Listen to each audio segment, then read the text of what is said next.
Welcome to the Drag and Slot and Tab tutorial. This video will cover how to add the slot and tab settings to your tube and pipe library, then how to create an easy assembly project, and how to add slots and tabs to each intersection of tube. First of all, select the tube and pipe library from the right-hand side of the task menu to access your materials. Here, you'll select the material you'll be making your project with and select the Slot and Tab Settings tab. I like to go with a 1/4 inch width and length settings, but this will depend entirely on what OD of tubing you're using. Once these settings are entered into your slot and tab fields, you can save them and close the window. Back in the task menu screen, select the assembly option to open a new project where we can assemble multiple lengths of tubing in a single design. Maximize the screen. Select your material from the list here and click on the Pick Points tab to begin plotting out points for the design. Start by selecting the right field, type 12 into it, and follow that by clicking the Apply button.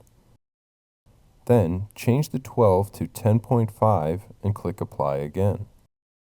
Now, enter a 1.5 into the right field and apply that as well. Next, make the 1.5 into 10.5 and enter a 12 into the ceiling field, then click Apply. Finally, change the 12 to 10.5 in the ceiling field and click Apply for the last time. With all of our pick points plotted out, go up and select the Straight button here and connect the dots as shown to make 3 separate lengths of tube. Then head to the Cutting tab and make sure to check the checkbox that says Add Slot and Tab before performing cuts on this project. Now click on the New Cut button, followed by the tube we'd like to cut, then the tube we're cutting it to, followed by the Complete button. This will be the process for any and all cuts made in the assembly interface.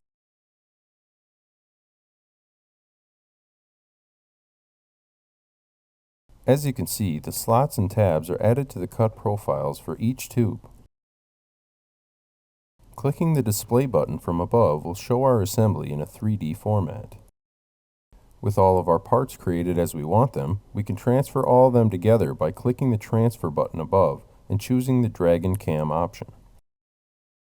If your Dragon software is not currently open, it will open with the Part Transfer window prompting you to place your parts where you'd like them. But if it's already open, you'll have to click on it from below to bring it up.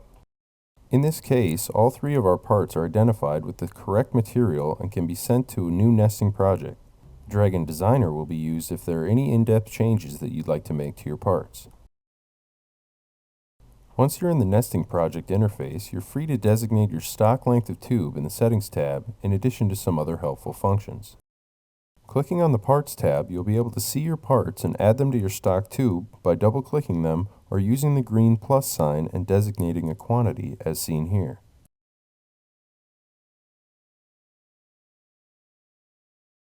With all of our parts on the stock length, there are many other options for altering the project, including rotating, reordering, and removing parts from this project before it is sent out to the Dragon machine. To send this project to the Dragon, simply click on the Transfer to Machine button above. This will cause the machine controller window to open where you can home your machine and start cutting and marking your project. Thank you for completing the Dragon Slot and Tab tutorial. If you have questions about this tutorial or any others, feel free to contact us over the phone or by email at support@ben-tech.com.